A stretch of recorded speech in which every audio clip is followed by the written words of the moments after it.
Chief Secretary of the Tobago House of Assembly, Ancil Dennis, says he is operating based on law and legal advice as efforts continue to address the Assembly's existing deadlock situation.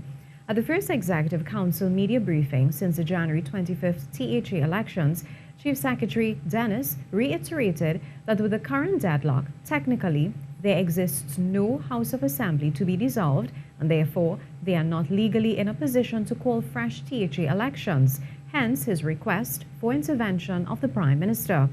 Mr. Dennis stressed amendments to the THA Act remain the only solution, which includes the 15-seat recommendation and an allowance for the Chief Secretary to call an election.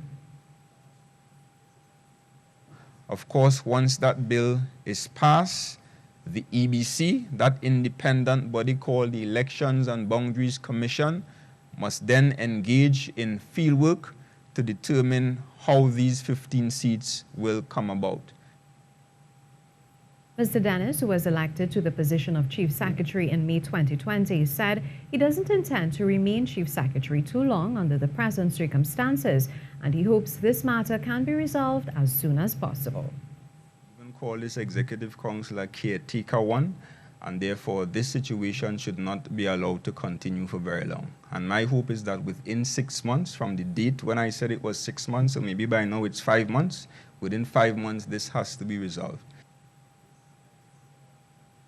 Meanwhile, the Chief Secretary indicated he has been given word that the Joint Select Committee has been given a deadline of May 2021 to complete its work on the Tobago Autonomy Bill.